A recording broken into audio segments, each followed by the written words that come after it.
반갑습니다. 국화연구소 연구위원 이동호입니다. 네, 이번 시간에는 역사를 통한 자각이란 제목으로 이렇게 함께 해보도록 하겠습니다.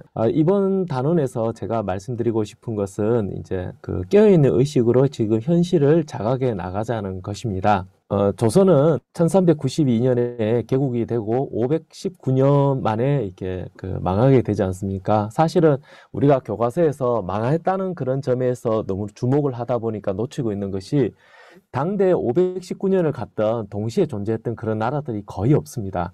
그리고 제가 인류사를 이렇게 조사를 해서 이제 그 전 세계를 8대 권역으로 나눠서 이렇게 조사를 했을 때 그 역사가 오래 갈 수 있었던 그런 나라들은 공통점이 있었습니다. 첫 번째, 백성들이 삶의 만족도가 높았다는 것이고, 그리고 두 번째, 문화적으로 굉장히 우수했다는 것입니다. 이 두 조건이 갖춰지지 않은 그런 나라에서는 그 역사가 아무리 화려하더라도 오래 갈 수가 없었습니다.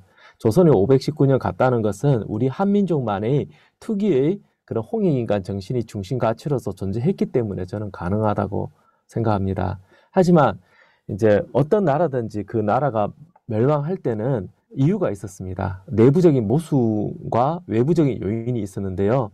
우리나라 같으면은 외부적으로 미영의 대립에 기인한 그레이트 게임과 내부적인 유학에서 비롯됐던 그런 모순들, 이런 것들 때문에 이제 그 나라가 이렇게 망해가지 않았나 싶습니다. 오늘 제가 말씀드리는 것은 1904년과 1905년간에 걸친 단 2년간의 그런 모습들을 이렇게 러일 전쟁을 중심으로 말씀드리고자 합니다. 지금 사진에 보이는 것은 러일 전쟁을 묘사한 프랑스 신문에 나온 유명한 사파입니다. 러시아와 일본이 이렇게 중간에 서로 조선을 차지하기 위해서, 대한제국을 차지하기 위한 그런 모습을 희화시킨 그런 모습입니다. 러일 전쟁은 구한말 1904년 2월 9일 날 이렇게 발발을 하게 됩니다. 리순항을 일본이 기습적으로 이렇게 쳐들어갑니다. 후유치라 그래가지고 일본 사무라이들이 전통 싸움 기술을 이용했는데요. 선전포고 없이 공격하는 것을 얘기합니다. 후유치, 한자로 불이타라 그러는데요. 불이 뜻하지 않을 때 뒤통수 친다는 것입니다. 마치 이러한 그 전쟁 방법은요, 이후에도 유명하게 쓰였죠. 진주만 공격이라고. 네. 이때도 전혀 선전포고 없이 공격하게 됩니다. 러일 전쟁도 마찬가지였습니다. 먼저 공격하고 그리고 선전포고를 합니다. 청일 전쟁도 먼저 공격하고 선전포고를 했습니다. 일본 극우들은 얘기합니다. 전통적인 방법인데 뭐 자기들은 그런 것을 하나의 전통으로 생각하고 있습니다. 우리도 그렇게 뒤통수 당할 수도 있다는 거죠. 정신 바짝 차려야 되겠습니다. 그리고 같은 달이라는 것에 주목해 주십시오. 러일 전쟁이 발발한 것은 1904년 2월 9일인데 불과 한 달도 채 되지 않은 2월 23일 날 한일 의정서가 체결이 됩니다. 지금 보시는 것은 그 몇 달 있다가 일본 군인들이 이제 창덕궁에 와서 이게 단체 사진을, 기념 사진을 찍은 그런 모습입니다. 자, 이 시점에서 한일 의정서의 내용을 다시 한번 볼 필요가 있다는 생각이 듭니다. 내용은 이렇습니다. 주요 내용은 일본군이 한국 내에서 마음대로 군사활동할 수 있다는 것입니다. 나라가 망하거나 그에 준하는 분위기로 갔을 때 고통받는 것은 이런 위정자뿐만이 아닙니다. 백범일지라든지 그때 동시대에 나온 내용들 보면요, 일본 군인들이 와가지고 아녀자만 있는 집에 들어가서 강간하고 그 남편을 살해하고 훔치고, 이 조약 하나 넘어가면서 벌어졌던 일입니다. 나라가 없다는 것은 그 끔찍함이라는 것을 이루 말할 수가 없습니다. 그런 것들에 대해 가지고 우리 젊은 사람들한테 알려나가야 됐다, 그런 생각을 합니다. 그리고 내정 간섭을 무조건 수용해야 된다는 점이 있습니다. 일본은 항상 얘기합니다. 이 모든 것들이 대한제국 그리고 조선이 독립하기 위해서 우리가 도와주는 것이다. 아시아의 평화를 위해서다. 청일전쟁 때도 얘기했었고 러일 전쟁 때도 얘기했습니다. 그래서 우리의 지식인들의 순진하게도 이런 것을 믿기도 했습니다. 실제로 1904년도에 첫 번째로 이렇게 홍합 나철 선생이 이렇게 일본에 도의를 해서 이런 부분에 대해서 민가 항의를 했을 때 일본 위정자들은 얘기했습니다. 홍합 나철 선생이 그냥 가서 아무 힘없는 사람 만나는 게 아니거든요. 그때 당시에 일본의 철학적인 부분에서 가장 뛰어난 영향력을 가졌던 지식인들을 만났습니다. 그러면서 저는 천황에 항의했던 글이라든지 이런 것들을 봤거든요. 그랬더니 천황이 일본 천황이 이렇게 일본 왕이 얘기합니다. 이게 약속한다고 그 조선의 독립을 위해서 우리가 노력하고 있다고. 그래서 언제 약속했는지를 호암나천 선생님이 분명히 얘기를 했거든요. 그래서 일본은 겉마음과 속마음이라고 마음도 두 가지로 이렇게 얘기를 하죠. 겉마음은 그래 너희들 독립하게 허락한다. 속마음은 내가 너희들 먹겠다. 이런 거죠. 그래서 이때 일본군 사령관 하세가와 요시미치 이 사람은요 두 번째 총독을 지내게 된 사람입니다. 우리나라가 일본에 넘어갔을 때 수도 서울의 경찰 치안권을 장악함으로써 사실상 그 헌병 경찰제의 기틀을 마련했습니다. 자, 그렇다면은 러일 전쟁은 이렇게 해서 시작이 됐고요. 러일 전쟁 배경을 보도록 하겠습니다. 이것은 크게 세 가지가 있겠고요. 마지막으로 외부적인 요인인 그레이트 게임이 있겠습니다. 1813년에 그때 당시에 페르시아하고 러시아하고 맺은 조약 때문에 제가 여기 표시를 했고요. 카스피해의 그 관할권을 차지했던 러시아가 차지했던 남하 정책의 끝판을 보여줬던 그러한 때가 1813년 10월이었습니다. 페르시아는 지금의 이란이죠. 터키와 이란과 그 관계, 직선, 수평되는 그 기점을 영국에서는 막으려고 했던 거였죠. 이때는 대영 제국이 전 세계에서 가장 힘이 좋았으니까요. 러시아는 떠오르는 신생국에 해당됐으니까 물론 17세기 표트로 대제부터 에카테리나 대제 이렇게 이어지면서 그 기반을 200년에 걸쳐서 충분히 닦고 있는 상황에서 러시아는 폭발적으로 성장했던 것입니다. 물론 18세기 되기 직전에 에카테리나 여제가 죽기 이전에 이미 이제 어떻죠? 극동 아시아까지 그리고 알래스카까지 넘어갔었죠. 아무튼 이제 배경에는 세 가지가 있었는데 첫 번째 청일전쟁. 청일전쟁 후 받은 막대한 전쟁 배상금이 러일 전쟁의 배경이 됐다고 저는 생각합니다. 두 번째는 친러파의 대두. 그러니까 일본이 먹느냐, 러시아가 먹느냐 이런 걸 가지고 이제 민감한 상황이 됐고 러시아와 일본의 협상 결렬 이렇게 세 가지로 저는 요약을 해봤습니다. 첫 번째 배경입니다. 청일전쟁. 청일전쟁 때 받은 배상금이 도대체 얼마나 되길래 이 러일 전쟁을 생각했을까요? 이때 러시아의 힘이라는 것은 영국에 비견될 정도였는데요. 무려 2억량을 받는데요. 2억량 하면은 딱 와닿지 않을 것 같아서 제가 표시를 해뒀습니다. 일본 정부 4년치 예산을 한꺼번에 받습니다. 이것은요, 그때 당시 청나라 전체 예산의 2.5배였습니다. 그러니까 2년 반 예산이죠. 청나라 2년 반 예산. 막대하죠. 근데 이 예산을 어디에 쏟느냐? 전부 다 국방력을 강화하는 데 썼습니다. 지금 일본이 국방력 강화하고 있잖아요. 참 우려스럽고 걱정되는 상황입니다. 그때 다 쏟습니다. 2억량을. 그래서 이 10년간에 갖춰진 이 체계라는 것은 그 이전에 일본이 가지고 있었던 체계와 비교도 될 수 없는 그런 체계입니다. 나중에 일본이 항공모함하고 다 띄우잖아요. 이때 다 만들어집니다.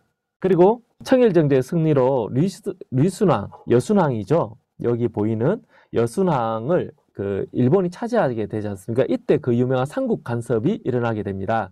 러시아가 주도해가지고 독일, 프랑스 이 세 나라가 요동 리순왕을 반환해라 이렇게 돼서 그 압박에 굴복해서 리순왕을 일본이 빼앗깁니다.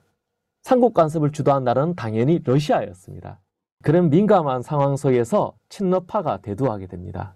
그리고 을미사변이 일어나죠. 일본이 명서 쪽이 러시아 쪽으로 이제 기울게 되니까 아예 이제 그 여우사냥을 이름해가지고 한 나라의 일국의 황후를 살해하게 되는 게 을미사변이죠.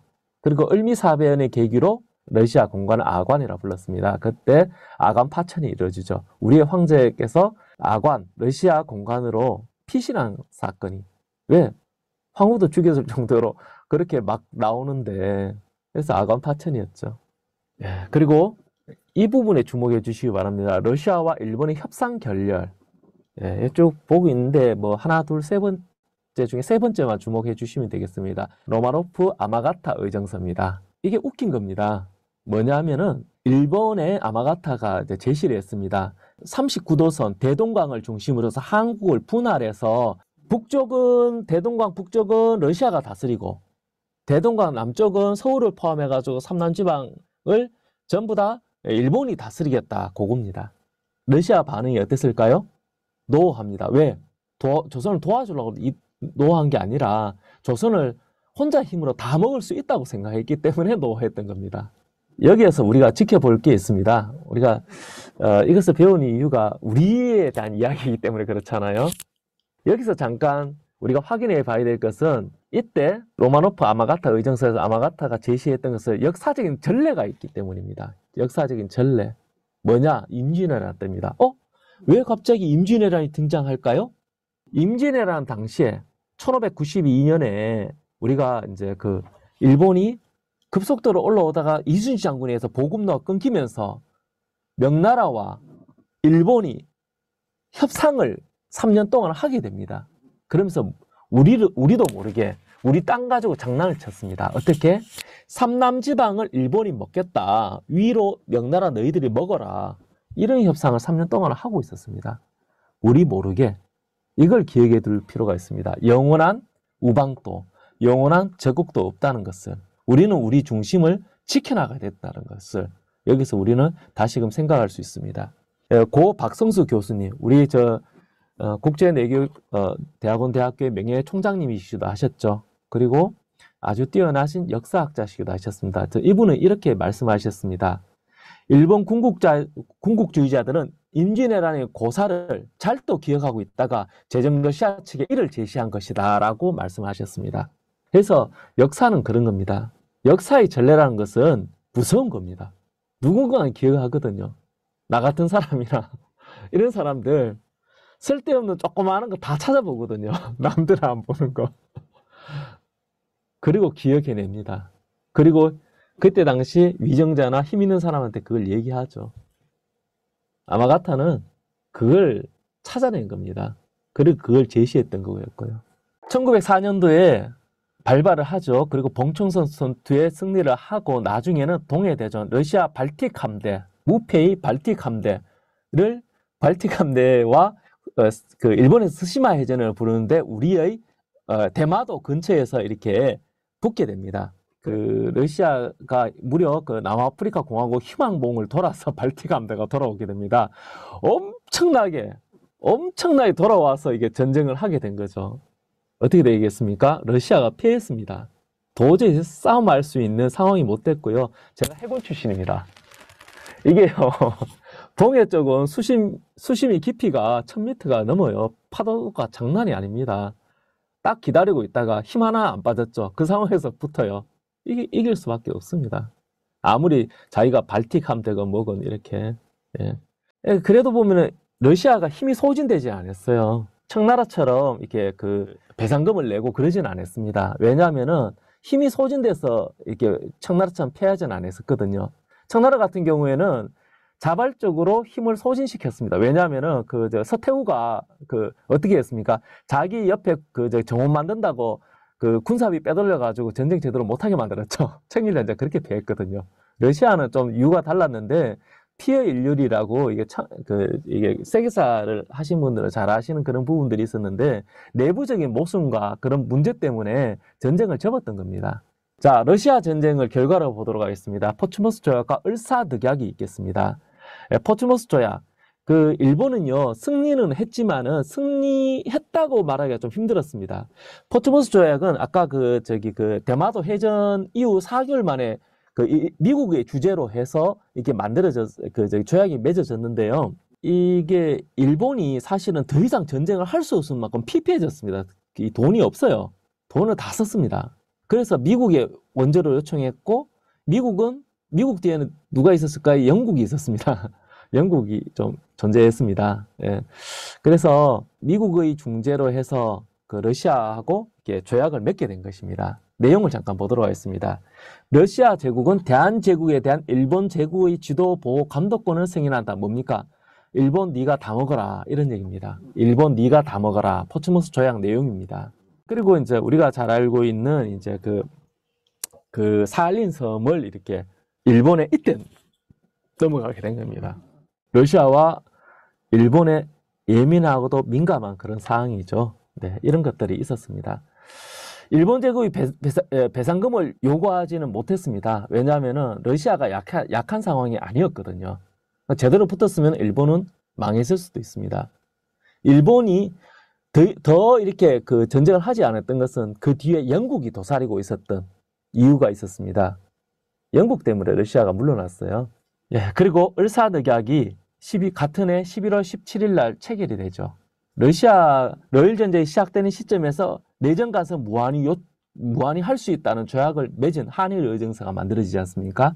그리고 군대가 마음껏 들어올 수 있는 그런 조건들. 그리고 그 결과로서 을사늑약. 여기서 맺은 내용, 외교권 상실입니다. 이때 당시의 이미지는요, 외교권을 상실한다는 얘기는 나라를 잃어버린 것과 똑같이 쳤습니다. 그래서 11월 17일 날 수많은 사람들이, 뜻 있는 사람들이 자결을 하게 됐습니다. 그래서 상해 임시정부에서는 순국선열의 날이라 해서 11월 17일을 바로 지금으로 치면은 현충일로 삼았었습니다. 제 생각에는 11월 17일을 현충일로 좀 바꿔야 되지 않을까 하는 개인적인 생각을 가져봅니다. 왜냐하면 6월 6일이 특별히 큰 의미가 없거든요. 반대로 보면은 이제 그 날짜란 것은 상징인데 좀 그런 게 있습니다. 이게 그때 당시에 1949년 6월 6일 날 친일파를 척결하려 했던 이제 우리 독립운동가와 이런 분들이 있었던 그 단체를 습격당하게 되죠. 같은 달에 김구 선생님 돌아가시고. 개인적인 생각입니다. 11월 17일로 좀 바꾸는 게 좋지 않을까. 6월 6일에 대해 가지고 현충일을 왜 그렇게 썼느냐에 대해서 날이 좋아서 이렇게 적혀 있더라고요. 그래서 그거는 나중에 좀 얘기를 좀 하도록 하겠습니다. 그러면 역사를 통한 자각 결론으로 들어가 보도록 하겠습니다. 대외 관계에는 영원한 적도, 영원한 우방도 없다. 이때 맺어진 조약 중 하나 가스라 테프트 밀약이 또 있죠. 왜? 미국이 필리핀을 차지하고 일본이 대한제국을 차지한다. 가스라 테프트 밀약이지 않습니까? 이때 맺어진 겁니다. 지금은 어떻습니까? 전 세계에서 우리하고 가장 친한 나라, 우리 입장에서 가장 친한 나라는 미국입니다. 그것은 좌든 우든 다 인정하는 그런 부분입니다. 우리는 미국과 정말 친하게 지내야 되고 해야 됩니다. 하지만 영원한 적도, 영원한 우방도 없다는 거. 그러면 우리는 어떤 길을 걸어야 될 것인가? 우리의 정체성을 살려나가야 된다는 것입니다. 정체성이 없으면은 이 나라 저 나라 그 비참함이라는 것은 정말 말도 못합니다. 이거는 크게 얘기할 필요도 없죠. 왜? 그때 당시에 우리의 조선 그리고 일제강점기 때 살았던 우리의 조상님들의 비참함을 보면은 더 얘기할 필요가 없습니다.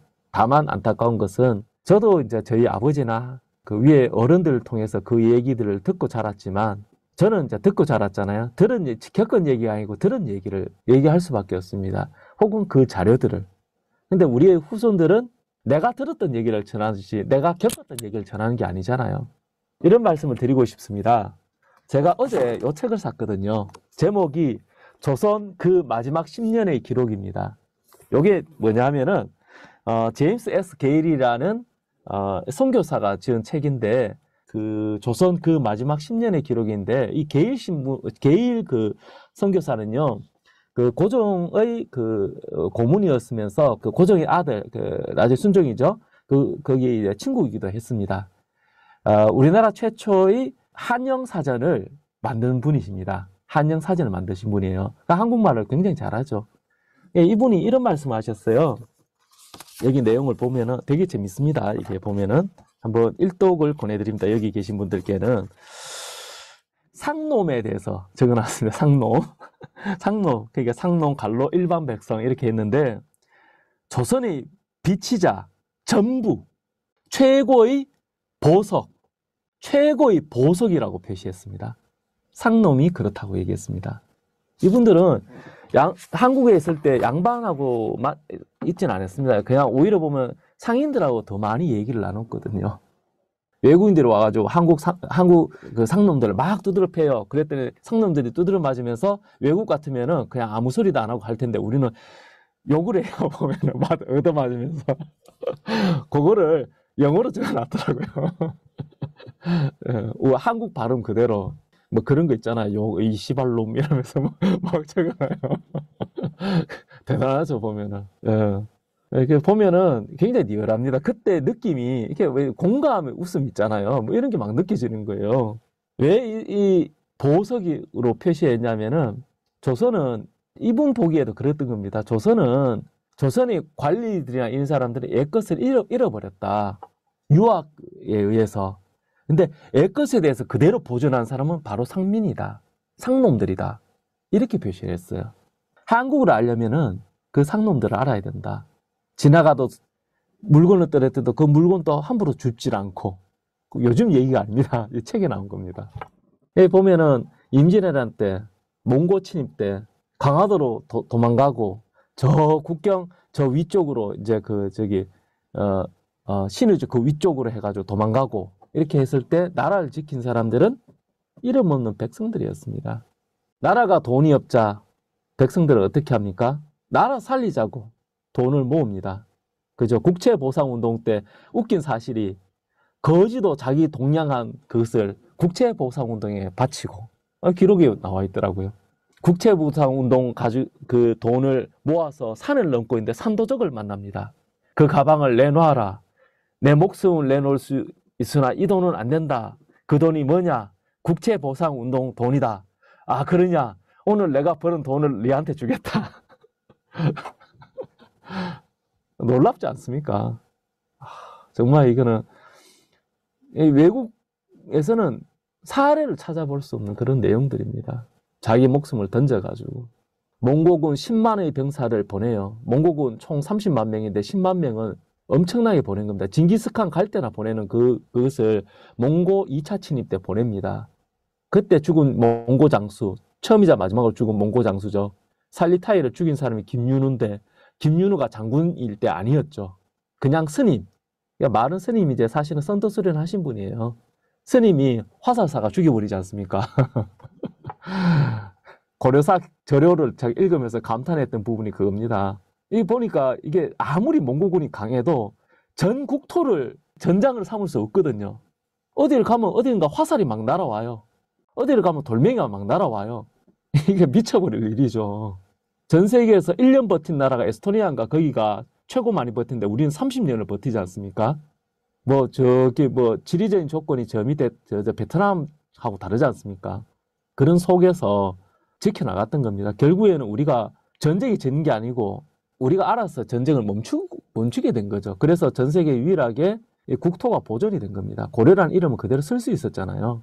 역사를 통한 자각에서는 그런 말씀을 다시 한번 드리고 싶습니다. 대외 관계에는 영우나 우방도 영우나 적도 없다는 것을, 그리고 우리가 살아나가야 된다는 것. 나라 없다는 것은 그 비참한 말도 못하지 않습니까? 그러면은 우리는 어떤 것을 가지고 가야 되는가? 오래된 미래인 홍익인간 정신이란 것입니다. 그 정신이 흐려진다면은 홍익인간조차도 사라진다면은 대한민국은 사라질 겁니다. 그리고 저는 단언컨대 이 지구도 어떻게 될지 모른다고 생각됩니다. 인류가 지구의 희망이 되어야 되는데 그게 인류의 사명이라 봅니다. 그런데 지구의 희망이 되는 게 아니라 지구의 암덩어리가 되었으면 되겠습니까? 지구의 희망이 된다는 것은 바로 홍익인간 정신으로서 저는 그게 민주정신이라고 생각됩니다. 인간을 위하는데 남을 죽이는 자유? 그거는 홍익이 아니죠. 그 사람 인권을 그게 아니다 봅니다. 물론 그 가치를 넓혀가는 그 사람들도 포용할 수 있는 스펙트럼은 얼마든지 넓혀갑니다. 어떤 것은 홍익인간 정신으로. 하나만 더 말씀드리겠습니다. 우리가 그 반사회적 인격 장애라 그래가지고 우리가 이제 요즘 많이 얘기하는 게 있죠. 반사회적 인격 장애. 그래서 무슨 이렇게 조두순이나 이런 사람이 받은 검사들 있지 않습니까? 그게 남자의 3%, 여자의 1%는 항상 있는 걸로 되어 있습니다. 근데 인류사에 이 사람들이 없어질 수 있었는데 지금까지 남아있었던 이유는 뭐냐 그러면은 필요하기 때문입니다. 전쟁이 났을 때 이런 사람들은 필요할 수도 있죠. 왜? 공감 능력이, 전전두엽이 약해져서 공감 능력이 상실돼서 나타난 병인데, 그런 공감 능력이 상실됐을 때 이 사람들이 정말 반사회적으로 드러나려면은 세 가지 조건 중에 하나만이라도 없으면은 드러나게 돼 있답니다. 하나는 유전적인 요인, 하나는 생물학적인 요인, 생물학적으로 앞쪽이 전전두엽이 약하다. 두 번째, 자기 조상 중에 그런 반사회적 인격장애가 있다. 세 번째, 가정의 폭력성입니다. 반사회적 인격장애의 뇌와 그런 전력이 있더라도 집안에서 그 관심을 받고자 하는 사람은 사이코패스가 되지 않습니다. 그런 사람이 실제로 있습니다, 보면은. 우리의 스펙트럼이라는 것은 그런 사람들도 포용을 하는데 그런 사람들이 제대로 쓰일 수 있게끔 항상 이웃에 관심을 기울여야 되겠죠. 자, 그러면은 이게 후드가 길어졌었는데요. 우리의 정체성 홍익인간 정신은 지켜나가야 될 정신으로서 오래된 미래라고 생각하고 역사를 통한 자각을 우리가 매 순간 나간다 그러면은 우리의 대한민국은 인류의 희망으로서 더 나아갈 수 있다고 생각합니다. 이상 이만 줄이도록 하겠습니다. 감사합니다.